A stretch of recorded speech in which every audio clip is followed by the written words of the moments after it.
So welcome to part 2 of this dresser build. This is a 2-video series. Part 1 we built the case and did the trim work around the case. And in this series we're going to do the drawers, hardware, and fit the drawers. Now the hardware is provided by Horton Brassess, who is kindly sponsoring this video. This is a company that I have worked with before I ever started YouTube. I've been using their hardware for years now, since I started my business. So I'm thankful that they are supporting this build, and you'll learn more about them here in a little bit. Now I'm starting right off here by pre-fitting the drawer part. So that's actually the top drawer front, and I will hand plane it to fit into its opening. You can see here as I'm planing, this board's giving me a little bit of trouble. There is a change in grain direction, and you can see it in the board. So as I go to make that cut, it just tears out on me. I have to flip the board around, come back, work my way into the middle of the board. That is a common problem with hand planing. You always have to work with the grain. Obviously you can't cut against it. So I'll go through all 4 drawer fronts and the drawer backs and fit them exactly to their opening. If there's any bow in the rails or anything, or out of square, I make the drawer fronts to fit that exactly. So here I'm working on the drawer sides. This is the bottom drawer side. It's the same process, except you don't have to worry about fitting the length, the ends. It's just the width of it, just hand planing it. I want it to fit really tight in the opening, almost to where I can't push it into the case. That way, once I assemble the drawer, I have plenty of room to work down the drawer to fit exactly how I want it. So I have to just say I have a double jointed thumb. It's pretty gnarly looking. I can bend it back the opposite way without any issue, which is pretty awesome, but also pretty gross. So yeah, leave a comment and let me know how you think of that. So my marking gauge is set. I have 2 marking gauges. One set for the front, which are going to be half blind dovetails, and that'll make more sense here if you aren't familiar with those. And then my back are full dovetails, and I use a separate marking gauge. And you can see it's the front of the drawer is an inch, so it's a little bit bigger mark. And this one here I'm doing is a 1/2 inch drawer side thickness, so it is a smaller mark. So I go through and do all those, and then just start cutting. This is the fun part. There's a lot of this to do. It was about a day and a half to 2 days of just sawing and assembling dovetails. The key here, anytime you're doing these, is to mark your waist side. You can see the X's mark the waist, which I'm removing. Always cut on the waist side of your line. Really, the angle is not super crucial. It's aesthetically crucial, but for the fit, it isn't super crucial. What is the most crucial on this cut is that you're 90 degrees to the face of the drawer side. So if I'm a little off 90, that can cause gaps in my dovetails. There's a total of 50 dovetails to cut on these drawer boxes, and that includes the front and back. In the video, you're only seeing me do the front dovetails. I'm not going to film all of the process. Now here you're seeing I've sawed down those tails. I'm just taking out the waste with a coping saw. This is a really quick, effective way of removing that waste. Just going as close to that marking gauge line as I can get without cutting past it.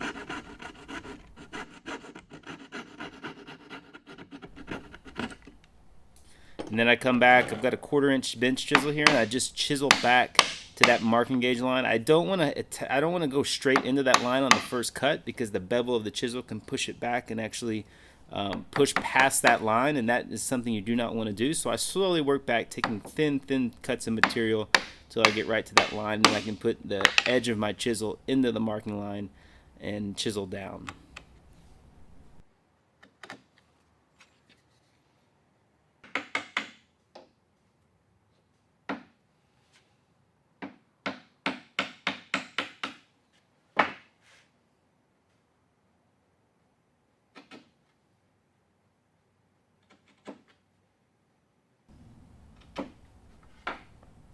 Once I chisel those out, there's still a lot of little material hanging around that I go in by hand with in the vise and just work on. You got to be careful here that you're not working all the way through and blowing out the backside. It's really easy to chip out that backside. So when I do this, I actually always face the good side, which is the outside of the drawer side, towards me. So I'm chiseling towards it, and if I do blow out, it would be on the inside of the drawer.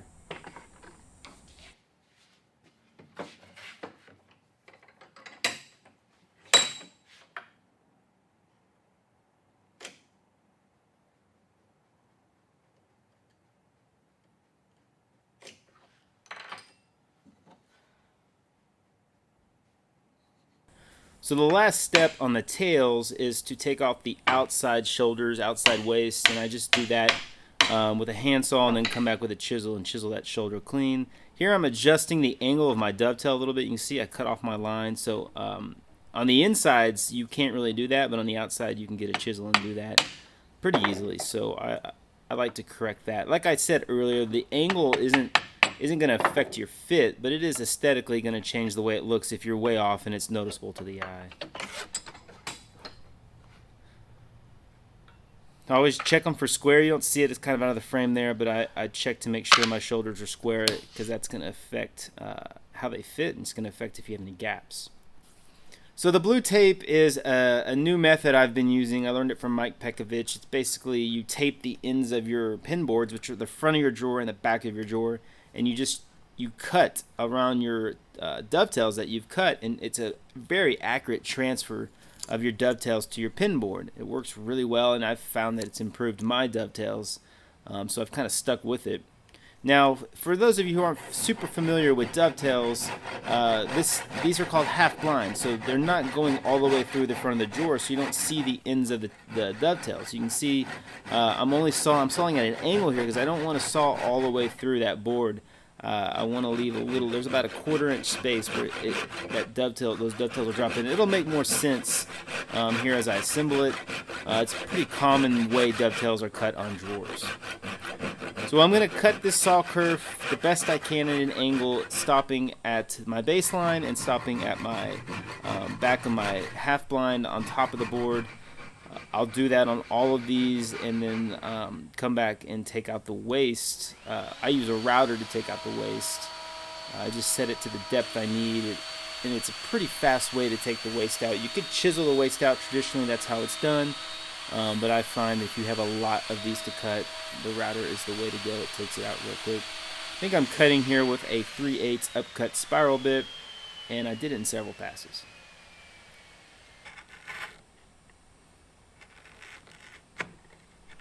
So with the waist removed, it's just quite a bit of chiseling to make that clean transition from where your saw curve was into where you could get your router in, because obviously you can't get your circle router bit all the way in to that saw curve.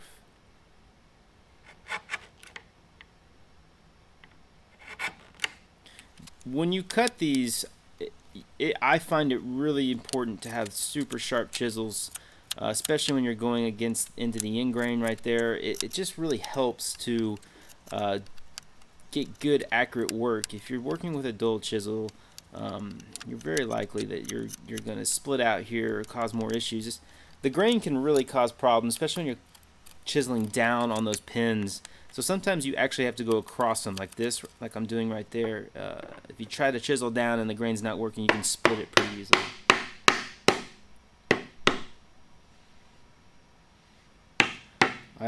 It usually takes me a few tries before I have it fitted.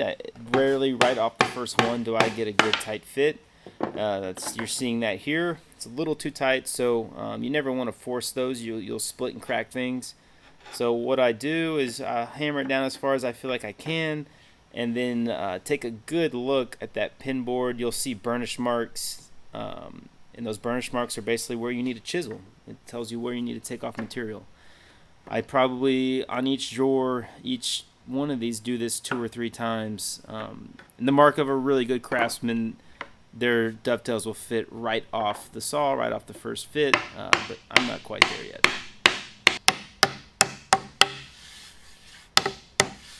So that's looking really good. I was really quite happy with how these came out, and you can see how that half blind dovetail works now, and the fact that it doesn't go all the way through the front of the drawer front.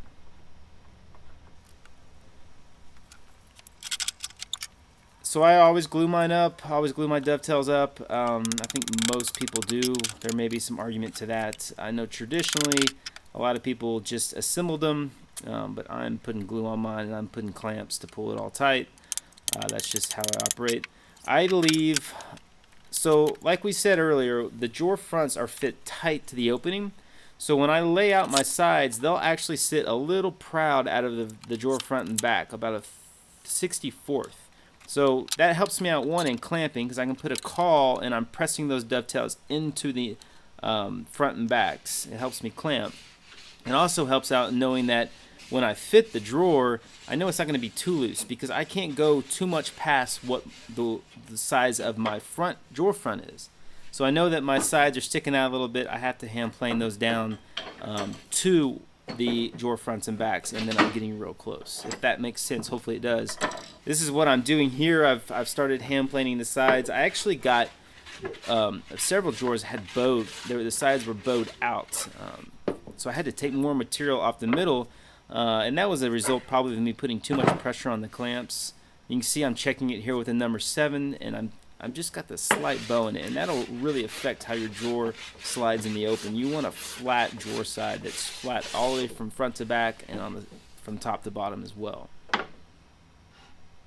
And that's another advantage to leaving your drawer side a little proud of your front and back, is it just gives you more material to fix any errors, any mistakes. There's a lot of hand planing. You can see here I'm starting to get down to the drawer front and plane it, so I know I'm getting very close to needing to stop and check the fit.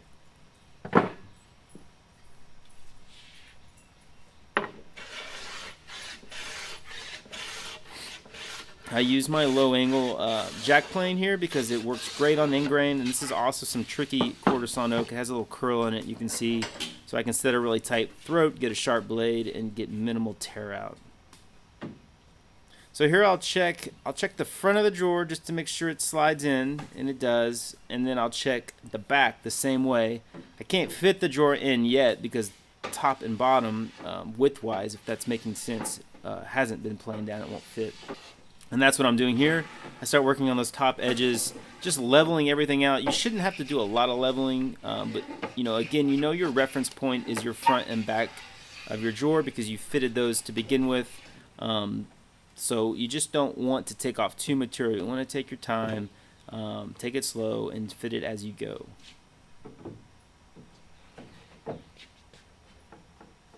Now, this process takes a lot longer than the video shows, and this is a little tight still. I still had to do more work on it, but that's pretty close to what you want. There's quite a bit of work in fitting drawers, and honestly, it's something that I'm always gaining experience and trying to learn more. And I've been building furniture on my own now for 12 years, probably seriously for 18 to 20, and I'm still getting better at this process. So I wouldn't say I'm a pro at it. It took me a while to get these fitted, but I was happy with the fit in the end. I just took my time with it. Kind of give you a look at how that rides in the case. Again, this is a little tight, and I'm fine with that because I am going to do some sanding. And once you finish the drawer, put some oil on it. I use oil. A lot of people use shellac, and then follow that up with some wax. It really rides pretty smooth in the opening.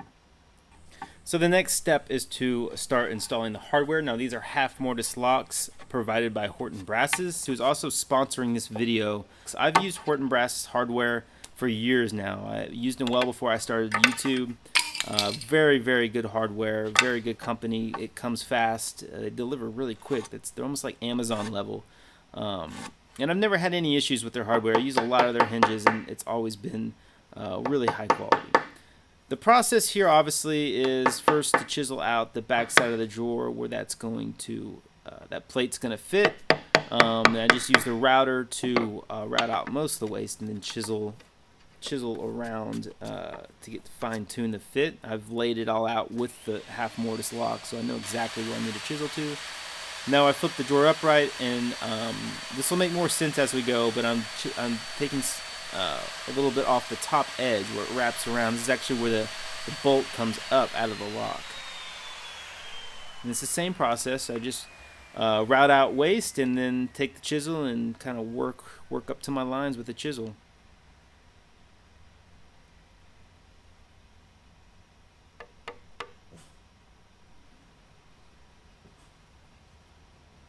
So with that made, I've got to take out some waste to hold the actual guts of the lock, the mechanism that's inside of it, and that's a pretty simple process of just basically using the lock to lay it out and just taking a router and hogging it out. You're never going to see that. The lock itself is going to cover it all. So like I mentioned earlier, I've used Horton Brassess hinges a lot in the past. I also use their bed hardware pretty consistently. They carry a wide range of furniture hardware. You can get nails, brads, tacks, leg caps, knobs, the latches and locks. They have clock hardware. Just kind of anything you need furniture related, Horton Brassess has you covered. Like I said, I've been using them well before I became a YouTuber, so I would recommend them to any furniture maker. If you're interested, there's a link in the description. You can go check them out. So I drill a hole for my keyhole here from the backside, because that's how I marked it out and laid it out. I'm using a 16th inch bit, and I'll come back. That's actually like a pilot hole. So I'm using my scutcheon here, which is also provided by Horton Brass, and this is just a little trim piece that makes a nice clean look for your key. You can see my hole there, and then I'm going to come back. I think we're at a 3/8 bit here, maybe 5/16, and drill a bigger hole. I want to make sure I'm drilling right inside the layout lines for that escutcheon, and I'll show you how we're going to see how I fit that here in a second. But basically, I'm drilling out the waist with just a series of drill bits.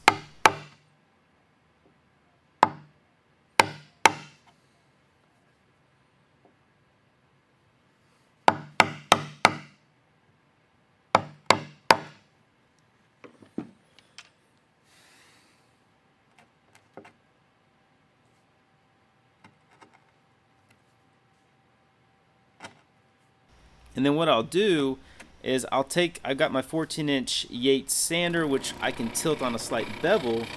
I'll take my escutcheon and actually grind a slight bevel taper on it. And this really helps fit these. I highly recommend doing it this way.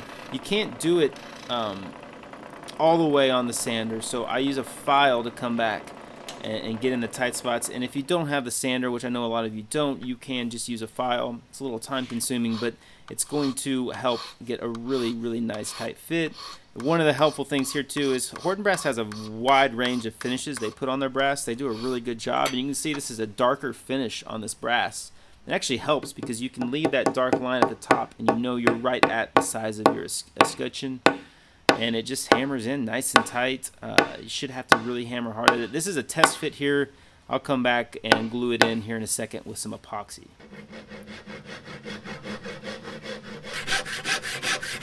So with all the hardware laid out, I'm going to work on my pulls. I actually had a good buddy of mine turn these pulls because my lathe is broken, and so I put them on in a traditional way. I drill holes and hammer them in with glue, and then come back on the back side and use a wedge to wedge them in place, and that kind of locks them. I've got a little rig set up here to help me clamp them and pull them tight. I want to make sure they shoulder up and there's no gap on the front between the knob and the drawer front. Okay, so when you drive in a wedge, the sound of the hammer will tell you when to stop. If you hammer a wedge in too hard, you're going to just split it out and cause a mess. So you'll hear a definite different sound and tone, and you're going to hear it here in a second, and that kind of gives you an idea of the wedge isn't going to go any further. So if you keep hammering on it really hard, you're just going to break it. Now, I didn't cover the bottom of the drawer on this. If you go to my Instagram, there is an IGTV movie briefly explaining how the drawer bottoms work. It's not super exciting, but if you're interested in that, you can head over and check that out. So as I mentioned earlier, I do put a little bit of glue. It's actually epoxy in here to help hold that escutcheon in place. It's got the taper, so it's really going to grab pretty tight around the wood, but over time it can work loose if you don't glue it. So when I hammer it in, I prefer to leave it just slightly proud. You could leave it proud and then file it down or sand it down flush to the wood. I like the darker finish that Horton Brassess has put on this escutcheon, so I'm going to leave it a little bit proud and keep that cool finish. I think it looks good. And I come back, there's a little round over on the back side of the drawer, and that hardware, I just kind of break the edge on it with some sandpaper and make sure that it all works, which it should, no problem. It really has a good action to it. So now I need to make mortises in my drawer dividers to accept the bolts, to lock it in place. Now I'm using a special set of chisels made by Lee Nielsen that allow you to get in tight spaces. So I couldn't put a chisel in between these drawers. The widest one I think is 7 inches. So you have to use this chisel, which allows you to get into that tight space and hammer away and work that mortise out.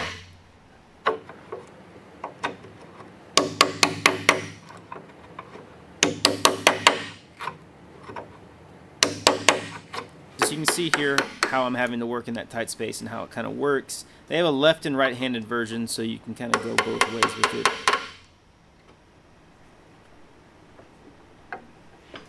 You can put strike plates on these too, but for a dresser, you can't cut these prior to assembling the dresser. There's really no other way to do it. So I don't see any need for a strike plate. And I think traditionally there weren't strike plates on these. You just make the mortise, and that provides quite a bit of security once that bolts up inside of it. So I give it a quick fit here. Make sure that the deadbolt will slide up nicely. You don't want the mortise to be too far forward so that the door moves when it's locked, but you don't want it to be too far back to where your bolt won't clean and slide. So there's a sweet spot there. You kind of have to work at it. My final step is to screw on the back. I've got a nice 3-panel back here that you're never going to see, but still I want to keep it nice and clean. This is a piece that I put a lot of pride and work into, and I would never want to put plywood back here.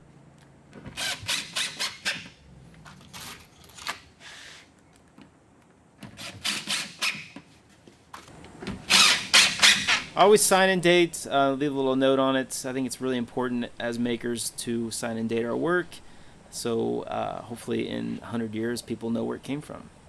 And that's it. I really appreciate you guys tuning in. A big thanks to Horton Brassess for providing this awesome hardware.